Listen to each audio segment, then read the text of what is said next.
نحمدہ ونصلی علی رسولہ الکریم اما بعد فاعوذ باللہ من الشیطان الرجیم بسم اللہ الرحمن الرحیم۔ حاضرین و سامعین اکرام، السلام علیکم ورحمۃ اللہ وبرکاتہ۔ وعلیکم السلام ورحمۃ اللہ۔ پروگرام الدین الخالص کے ساتھ ہم حاضر خدمت ہیں۔ اس وقت ہمارے ساتھ معروف دینی اسکالر مفتی محمد اسحاق صاحب تشریف فرما ہیں۔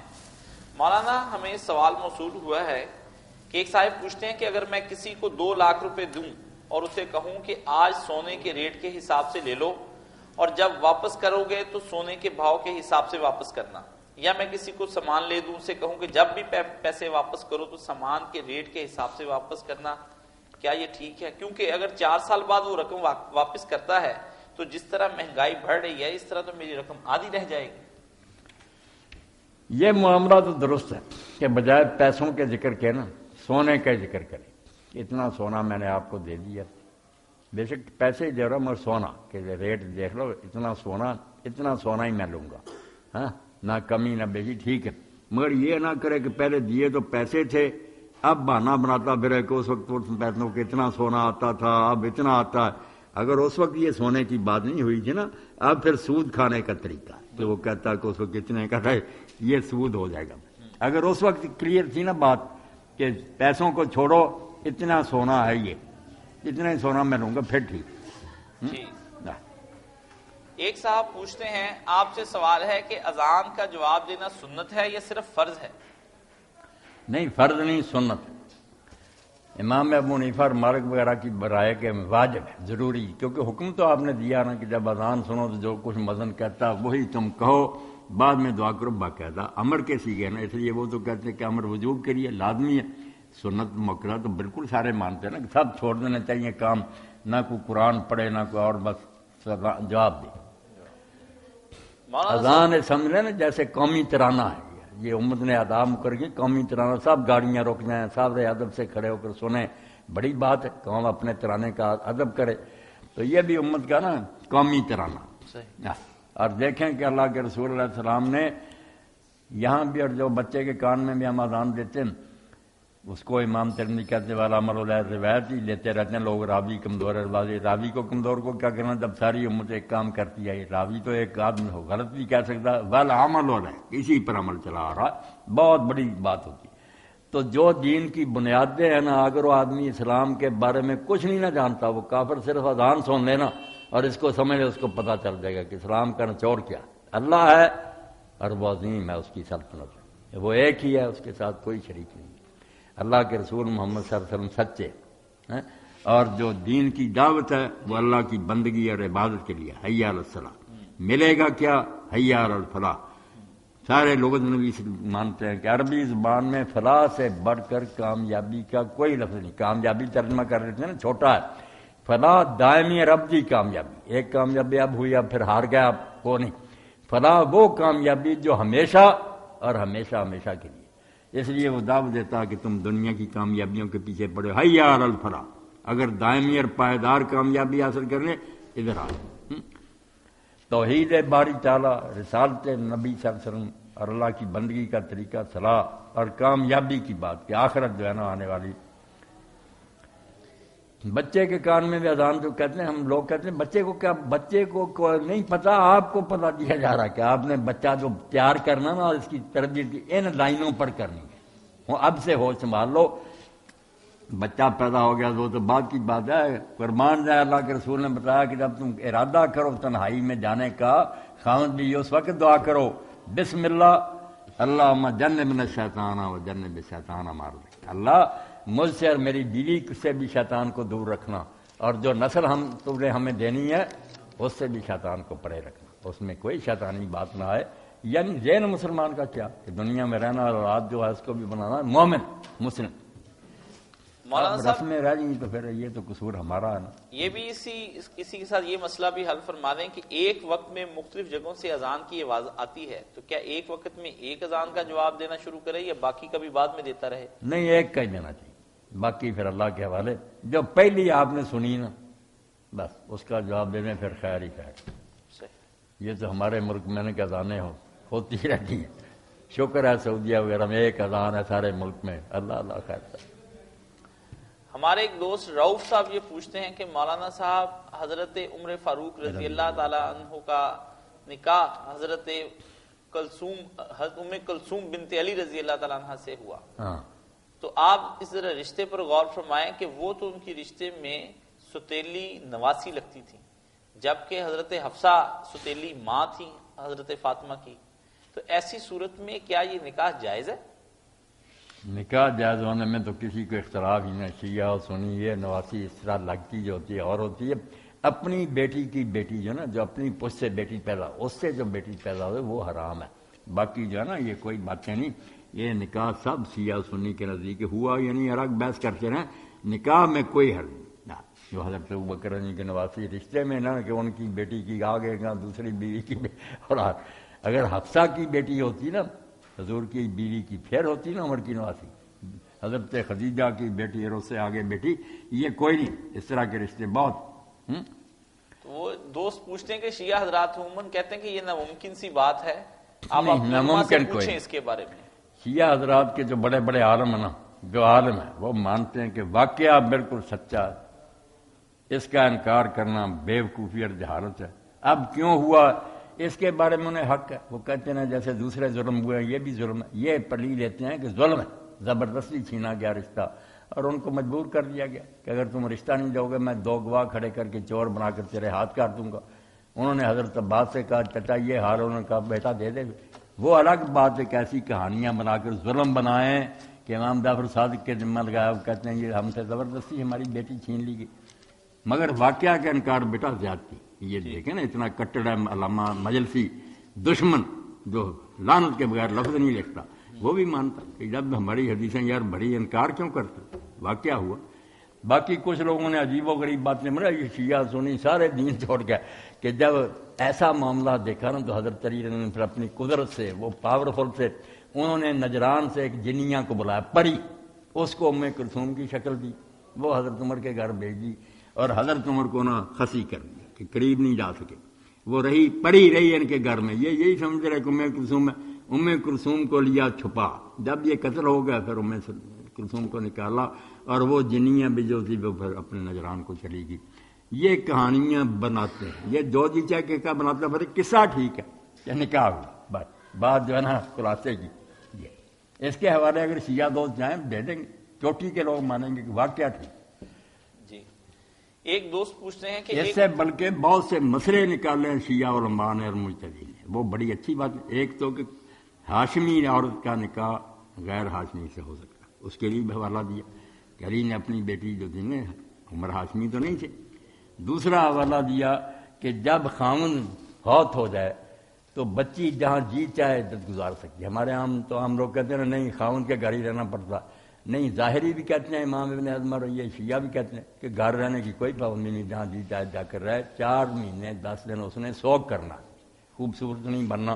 تو یہی آتا شیعہ حدیثوں میں کہ حضرت علی پھر آئے اپنے گھر لے گئے، وہاں عدت گزاری، یہ بھی مسئلہ نکالا کہ عدت جہاں جی چاہے، کئی مسئلے ایسے نکالے بھرے پڑے دفتروں میں۔ تو واقعہ کا بیٹا انکار کرنا یہ کوئی بات نہیں، کاشف جو بات ہوئی مانو، آگے جو کہنا کہتے تھے صحیح۔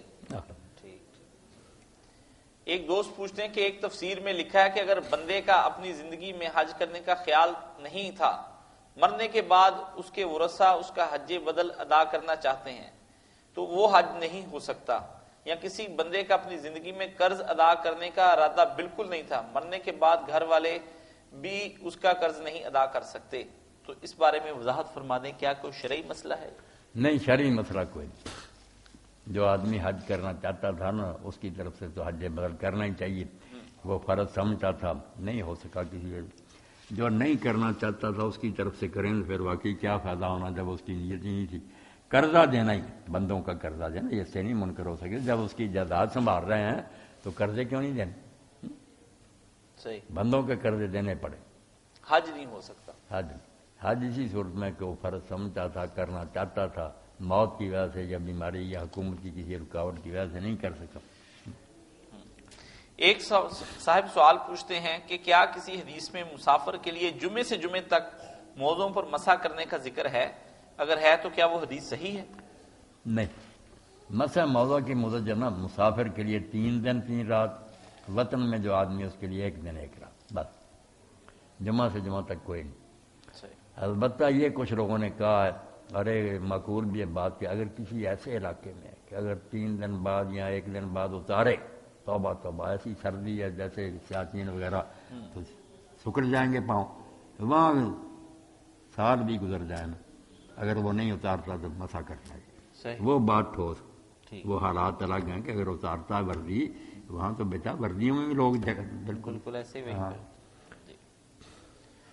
اور اگر جرابوں پر مسح کر لیا جائے بعد میں انہیں اتار لیا جائے تو کیا نماز پڑھی جا سکتی ہے یا دوبارہ وضو کرنا پڑے گا؟ وضو دوبارہ کر لے تو ٹھیک ہے، ورنہ کوئی بات نہیں۔ جیسے میں سر پر ہاتھ پھیروں ہوں نا وضو کرتے وقت، کہ بعد میں سر مڈا دوں، حجامت بنوا دوں، میرے بال کاٹ دیے، تو یہ کوئی نہیں، میں میرا مسا ساتھ ہی چلا گیا، مسا کہیں گے۔ اسی طرح یہ پاؤں کی بات کہ جرابوں پر اگر مسا کر لیا تو اتار بھی دیے نا، مسا قائم ہی ہے، مسا قائم۔ اگر وضو ٹوٹ گیا پھر ٹھیک، نیا وضو کریں گے۔ ایک صاحب پوچھتے ہیں کہ اگر سجدہ صاحب سلام پھیرنے کے بعد کیے جائیں تو کیا دوبارہ سلام پھیریں گے؟ اور تشہد پڑھنا ضروری ہے؟ کیونکہ پھر تشہد پڑھنے کے علاوہ والی جو بات ہے اسے لوگ شاذ کہتے ہیں، اور یہ علامہ البانی کی رائے بھی ہے۔ بات یہ ہے کہ نماز میں قبول ہو جائے نا اور سجدہ صاحب کرنا، تو اس کے لیے جو بات اصل میں ذہن میں بٹھانے کی وہ یہ ہے کہ جو عبدو و رسولوں کے بعد ایک طرف سلام پھیر کر 2 سجدے کرتے ہیں نا، پھر اٹھ کر اتحیات درود شریف دعا پڑھتے ہیں، یہ طریقہ کوئی نہیں، اس کا کوئی ثبوت نہیں، نہ یہ کوئی بات ہے۔ یہ کرنا چاہیے کہ نماز کو اینڈ تک لے جانا، جو ہوگی نا غلطی ہو گئی، اب نماز ٹھیک سلام تک لے جائے، اتحیات درود شریف دعا سب پڑھ لیں، مرحلہ آ گیا سلام کہنے کا، اب دونوں طریقے ٹھیک ہیں، سنت ہے، سلام بالکل نہ کہے کسی طرف بھی، اللہ اکبر کے اگر سجدے میں چلا جائے، 2 سجدے کرے، اٹھ کر بیٹھ جائے، پھر اتحیات نہیں پڑھنی، اگر سلام سے پہلے کیے نا پھر اٹھ کر فوراً اسی وقت السلام علیکم ورحمۃ اللہ، اور اگر سلام پھیر دیا 1 پھیریں یا 2 پھیریں کوئی بات نہیں، پھر 2 سجدے کیے پھر ٹھیک ہے، شاذ شوذ نہیں کہنا چاہیے، پھر عبدو و رسولوں تک نئے سرے سے پڑھے، پھر سلام کہے، وہ پہلا سلام نماز کا تھا، یہ اب سجدہ صاحب کا ہوگا، شاید کوئی نہیں کہنا چاہیے، کیونکہ علامہ البانی کو پتا بھی صحابہ سب کا عمل یہی تھا، آپ مانتے ہیں پھر کیا کہتے ہیں، روایت میں کمزوری، روایت کو آگے لگا نہیں، جب صحابہ کرام سارے یہ کام کرتے تھے۔ میری باتیں سمجھنے کی کوشش کرو کہ دین کو صرف لفظوں سے نہیں لینا چاہیے کہ فلاں روایت یہ ہے، ساتھ دیکھنا چاہیے کہ جو لوگ آپ کے پاس رہے وہ کیسے یہ کام کرتے رہے، ان کو نہیں رد کر سکے، مانتے ہیں کہ ان کا عمل یہی ہے۔ ایک صاحب پوچھتے ہیں کہ اگر کوئی امام غلطی سے تشہد بیٹھنے کی بجائے کھڑا ہو جائے تو کیا مقتدی بھی کھڑے ہو جائیں یا مقتدی سے سبحان اللہ کہہ کر بیٹھنے پر مجبور کریں؟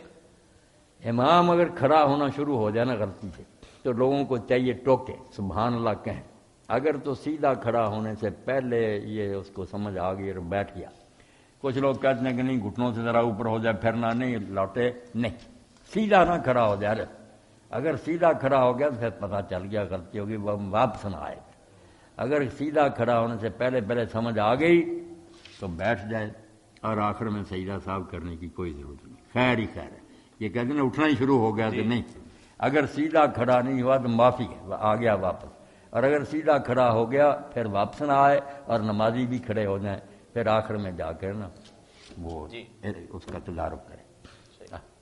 یہ مولانا یہ اکیلا آدمی نماز پڑھا ہے تو بھی اس کے لیے یہی صورت کہ سیدھا کھڑا ہو گیا پھر نہ واپس آئے، پھر آخر میں سجدہ صاحب، سیدھا کھڑا ہونے سے پہلے سمجھ آ گئی واپس آ گئے، پھر سجدہ صاحب بھی کوئی نہیں۔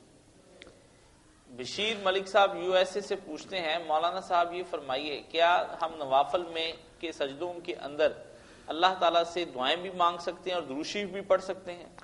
ملک صاحب اللہ آپ کو سلامت رکھے، یہ لوگوں نے جو تفریق کر رہی نا کہ فرضوں میں نہیں کر سکتے اور نفل سنتوں میں کر، یہ ان کی بناوٹی باتیں، بالکل فرضوں کی میں بھی، سجدوں میں، رکوع میں، جہاں جی چاہے نا رکوع میں بھی آپ تسبیح کرنے کے بعد دعائیں مانگیں، دعا سے ہی نماز میں جان پیدا ہوتی، بہت مانگنی چاہیے دعائیں، سنتوں نفلوں میں بھی، فرضوں میں ہر ایک میں کر سکتے۔ اقبال صاحب UAE سے پوچھتے ہیں کہ مولانا صاحب میرے ایک دوست نے اپنی بیوی کو SMS کے ذریعے یعنی میسج کیا فون کے ذریعے سے، اور ایک وقت میں اسے 2 دفعہ طلاق دی، پھر کچھ دن کے بعد اس نے ایک اور اسے ایس ایم ایس کیا جس میں اس نے پھر اسے طلاق دے دی. بعد میں اس نے پیپر کے ذریعے سے اپنی بیوی کو طلاق بھیجی جس میں صرف ایک طلاق لکھی تھی, اور وہ بھی اپنی ماں کے کہنے پر. ماں نے کہا کہ اگر تم نے اسے طلاق نہ دی تو پھر میں کچھ کھا کر مر جاؤں گی. مر جاتی. ایسی صورت میں یہ مرنے دیتا ہو کیوں طلاق کی؟ بالکل ایسی ماں ہے جو کہتی مر جاؤں گی اگر تم نے طلاق. توبہ توبہ. تو ماں بننا چاہیے, ساس ماں ہوتی, کہتی یہ بھی میری بیٹی ہے, گھر میں آئی. ایسی صورت میں مجھے یہ بتائیں کہ یہ ایک دفعہ طلاق ہوئی, 2 دفعہ ہوئی, یا 3 دفعہ ہوئی, جبکہ ایس ایم ایس کے ذریعے بھی 2 بھائی دفعہ بھیجی. ساری دنیا میں میں ایک ہوں جو یہ بوجھ اپنے کندھوں پر لے رہا ہوں کہ پہلی مرتبہ جو اس نے طلاق دی نا, اگر تو اس وقت 2 گواہ نہیں تھے, عورتیں بے شک کروڑوں ہوں, مرد 2 گواہ اس وقت نہیں تھے جب وہ کلمہ کہہ رہا تھا. بعد میں بے شک جتنا مرضی اشتہار ہو جائے, جب وہ کہہ رہا تھا نا کہ میں نے طلاق دی, اس وقت اگر 2 عادل آدمی سن رہے تھے تو وہ طلاق شمار کر رہی. اگر طلاق کے موقع پر گواہ نہیں, آپ اس سارے کو نا آگ میں پھینکے, کوئی طلاق نہیں. سچی بات جو ہے نا یہ پلے باندھے. اور دوسری بات یہ کہ ایک طلاق دینے کے بعد, ایک سے مراد ایک وقت, بے شک جتنی جی چاہے دی وہ ایک شمار ہوگی, اور اس کے بعد یہ طلاق دے ہی نہیں سکتا جو ہے نا. پھر بھیج دیا پیغام, یہ طلاق بالکل غلط. جتنے جی چاہے پیپر بھیجتا رہے کوئی نہیں, پہلی رہے گی. یہ مسئلہ ایسا ہے کہ آپ سارے سن کر حیران ہو گئے کہ پہلی طلاق جب تک یہ واپس نہیں نہ لیتا, رجوع نہیں کرتا, یا وقت گزر گیا تجدید نہیں کرتا, دوبارہ بیوی نہیں بناتا, یہ دوسری طلاق نہیں دے سکتا. کس کو طلاق دے رہا, وہ تو پہلے ہی عدت گزار رہی. یہ ایسا مسئلہ جو سمجھ آ گیا تو انشاءاللہ سارے گھر آباد رہیں. پہلی طلاق کے بعد طلاق دینے کا کوئی اختیار ہی نہیں کسی کے پاس.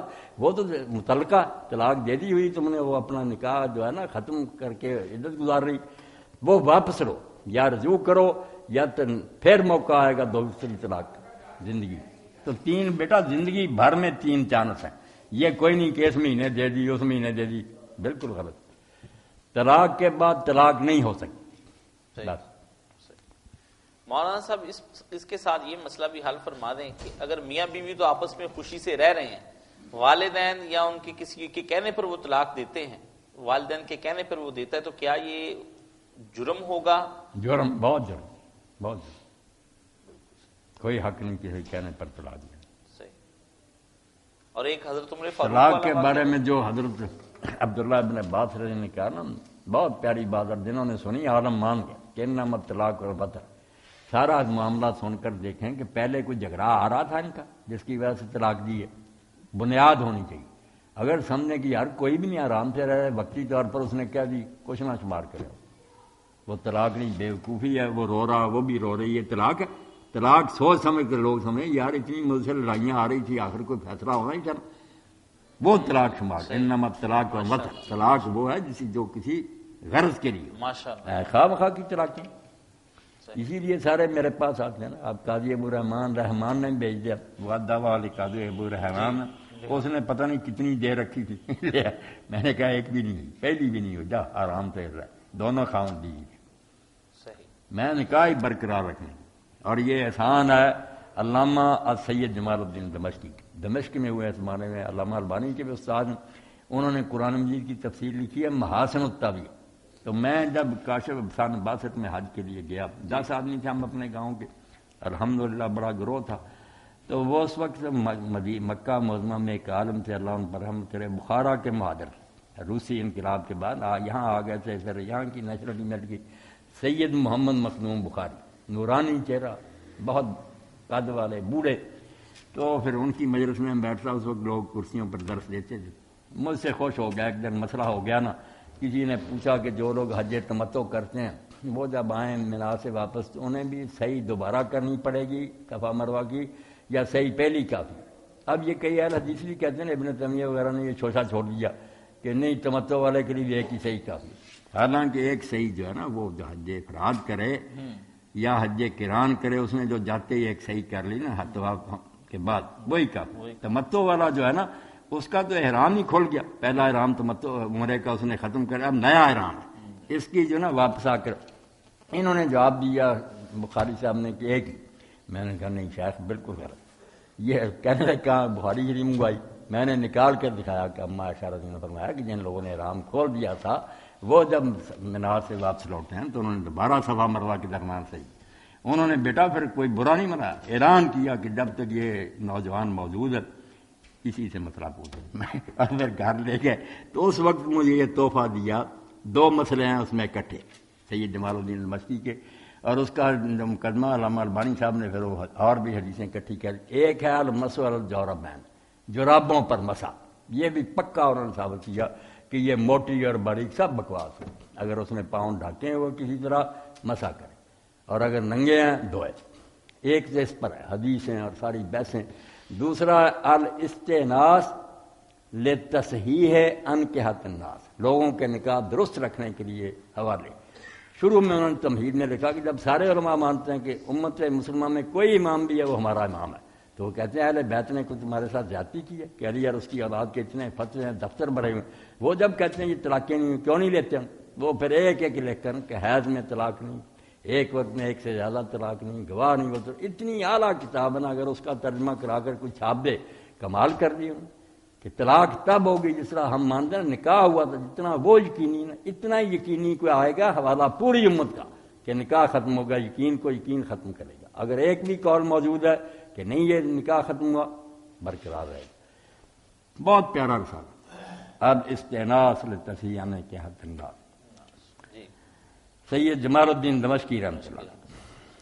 مولانا صاحب خرم صاحب یہ پوچھتے ہیں کہ آج کل مولانا صاحب طاہر القادری صاحب کے بارے میں بہت پروپیگنڈا ہے، کچھ لوگ کہتے ہیں کہ وہ بریلوی ہیں، لیکن بریلویوں میں سے کچھ لوگ ایسے ہیں جو کہتے ہیں کہ نہیں، ان کا مسلک اور ہمارے مسلک کے درمیان تضاد ہے آپس میں۔ آپ ہمیں فرمائیں کہ کیا یہ بریلوی ہیں؟ امام احمد رضا خان بریلوی کے مسائل کی طرح کے سارے مسائل کرتے ہیں، ان کے اپنے بھی شذوذ ہیں؟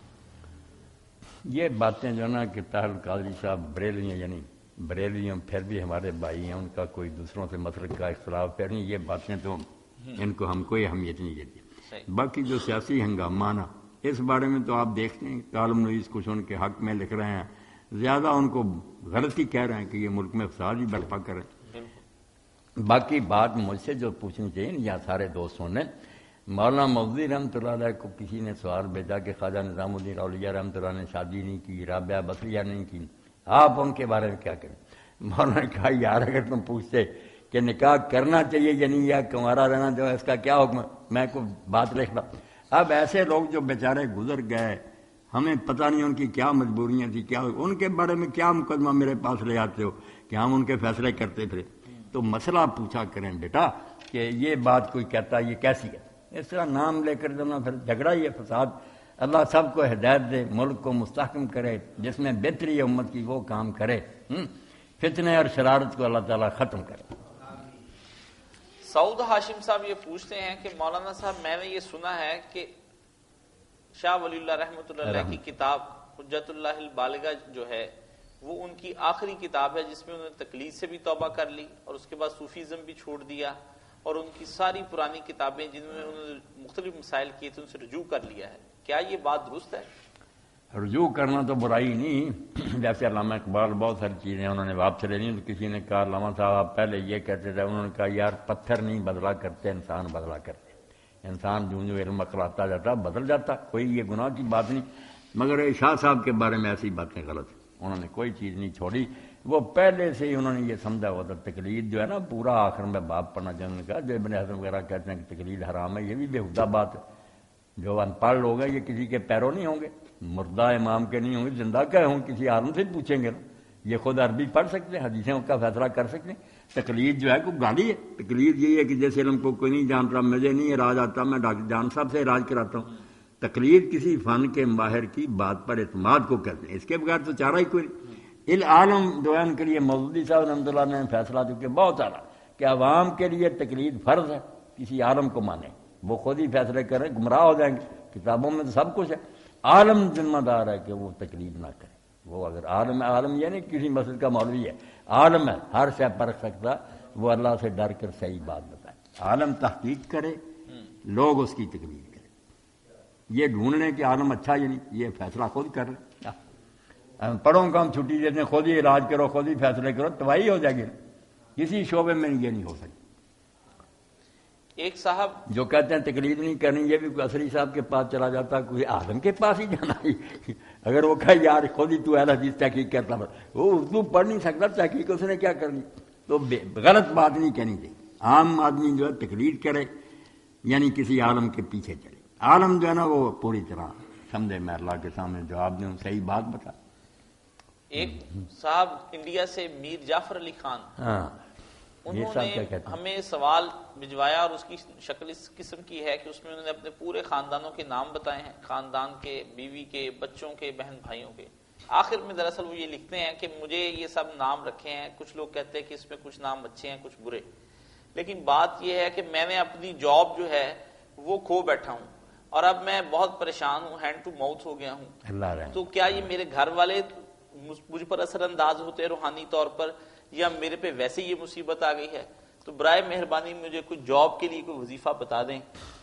میر صاحب اللہ تعالیٰ آپ پر اور سب مسلمانوں پر رحم فرمایا. یہ پریشان نہ ہو، ناموں نے کیا کرنا اللہ کی طرف سے ہوتا. سب جو نا خوشی اور غمی اس کی طرف سے آتے ہیں، خوشحالی بھی آتی ہے پریشانی بھی آتی ہے. تو آپ حوصلے سے کام لیں. باقی اللہ تعالیٰ کا دروازہ کھٹکھٹانا چاہیے، کوشش بھی کریں. تو یہ جتنے بھی لوگ نا مالی پریشانی میں مبتلا، ان کو میر صاحب آپ بھی اور ساتھی باقی بھی 2 وظیفے تو کرنے چاہیے نا. یا مغنی 1100 مرتبہ دن رات میں کسی وقت پڑھیں، درود شریف اس کے آگے پیچھے پڑھ لیں 11 بار.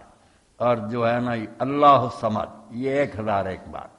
یہ 2 کام کریں انشاءاللہ اللہ سنیں گا. یا مغنی 1100 مرتبہ اور اللہ الصمد 1001.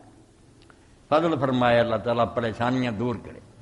ناموں کے بارے میں آپ کچھ نہ سوچیں، اللہ تعالیٰ فضل فرمائے خیر کرے، حالات بدل دے اللہ پاک. ایک صاحب پوچھتے ہیں مولانا صاحب کیا تیمم کے ساتھ بھی 1 سے زیادہ نمازیں پڑھی جا سکتی ہیں؟ یعنی اس کے لیے بھی وہی حکم ہے جو وضو کے بارے میں ہے؟ جو وضو کے بارے میں احکام ہے نا وہی اس کے. جب تک یہ ہوا نہیں خارج ہوتی، کوئی ایسا کام جس سے وضو ٹوٹتا وہ نہیں ہوتا، تو تیمم برقرار. 10 نمازیں بھی آپ پڑھ دیں نا اس سے تو پڑھ سکیں. صحیح، بار بار کرنے کی ضرورت نہیں، وہ ٹھیک ہی ٹھیک ہے. تیمم کے ساتھ طواف بھی کیا جا سکتا ہے؟ طواف بھی کیا جا سکتا ہے، قرآن مجید ہاتھ میں لیا جا سکتا ہے، تلاوت ہو سکتی ہے، سب کچھ ہو سکتا ہے. صحیح، وہ بالکل اتنا ہی پاک ہے جتنا وضو اور غسل سے تھا. ایک صاحب پوچھتے ہیں مولانا صاحب نماز میں شیطانی خیالات و تصورات کا آنا انسانی بس میں یہاں ذرا ایک لفظ جو ہے نا اس کی اصلاح بھی کرنی ہے. لوگ کئی لفظ جو نا اس طرح بدل دیتے ہیں. 3 لفظ ہیں عربی زبان میں. وضو پہلا زبر سے میں نے پڑھا وضو، دوسرا وضو، تیسرا وضو زیر. اب وضو جو ہے نا زیر، یہ برتن ہے، وہ برتن جس میں پانی ہے نا جس سے آپ ہاتھ منہ دھو رہے ہیں اس برتن کو کہیں گے وضو. جو آپ یہ ہاتھ منہ دھو رہے ہیں یہ کام جو ہے جب کر رہے ہیں یہ وضو، یہ عمل جو ہے. اور جب یہ کام مکمل ہو گیا اس وقت پوچھے آپ کی کیا حالت ہے، آپ کس حالت میں، آپ کہیں گے وضو سے ہو. مکمل ہونے کے بعد جو پوزیشن ہو گئی یہ وضو. جب کر رہے ہیں ہاتھ پاؤں دھو رہے ہیں وہ وضو، اور برتن وضو. جی شکریہ مولانا اس تصحیح کا. میرا یہی منشا ہوتا ہے نا کہ ہمارے ساتھی صحیح لفظ بولیں. بالکل. نماز میں شیطانی خیالات اور تصورات کا آنا انسانی بس میں نہیں. خیالات بلا وجہ آتے ہی چلے جاتے ہیں، تو کیا اس شخص پر کوئی ذمہ داری ہے جس کو یہ خیالات آتے ہوں، اور اس سے نجات کے لیے کوئی دعا یا وظیفہ بتا دیں؟ نہیں، کوئی ذمہ داری نہیں. یہ کوشش کرے کہ نماز کی طرف توجہ کرے. اور اس کے لیے ایک آسان نسخہ یہ بھی ہے کہ اگر کوئی پاس نہیں نا نماز پڑھ رہا، پریشان نہیں ہو رہا، آپ کسی کو ڈسٹرب نہیں کر رہے، تنہائی میں اکیلے، تو ذرا اونچی آواز سے پڑھیں. کوئی نماز بھی ہو نا جو پڑھ رہا ہے الحمدللہ رب العالمین، یہ ذرا اونچی اونچی کہتے جائیں. ایک وقت میں ایک ہی آواز کان میں پڑے گی نا، پھر شیطانی کیا ہونے، یہی کلمات آپ کے کان میں پڑھتے رہے. یہ آپ اپنی نمازوں میں کیا کریں کہ اگر پاس نہیں نا کوئی نمازی تو سب کچھ جو ہے نا عصر ظہر مغرب عشاء سنت فجر تھوڑی تھوڑی آواز سے پڑھا کریں. وہ پھر آپ کو نا اپنی کلمات سنائی دیں گے. عمومی حالت میں مولانا پاکیزہ خیالات کی آمد کے لیے کیا دعا کرنی چاہیے؟ بس اب وقت ختم ہو رہا، سب لوگ نا ایک امر جو فجر کی نماز کے بعد شروع کریں، 41 بار پڑھا کریں. اللہ رب العالمین فضل فرمائے. یا حی یا قیوم یا بدیع السماوات والارض یا ذا الجلال والاکرام نور قلبی بے نور معرفتک یا اللہ یا اللہ یا اللہ. 41 بار کہیں کہ میرے دل کو منور کر دے اپنی یاد سے، یہ بے یقینیاں وسوسے شک دور ہوں گی، دین پر پورا یقین حاصل ہوگا، اور خیالات جو ہے نا اللہ تعالیٰ انفاست سے نجات دے گا۔ یا حیو یا قیوم یا بدیع السماوات یا ذا الجلال والاکرام نور قلبی بے نور معرفتک یا اللہ یا اللہ یا اللہ۔ آپ لوگ پوچھ لیتے ہیں، بہت اچھی بات ہے، کچھ نہ کچھ اچھی بات میری طرف سے بھی آپ کو پہنچ دے، اللہ مجھے بھی اجر دے، عمل کی توفیق دے، آپ لوگوں کو بھی خیر سے رکھے۔ اسی کے ساتھ ہم آج کا پروگرام ختم کرتے ہیں۔ وآخر دعوانا ان الحمدللہ رب العالمین۔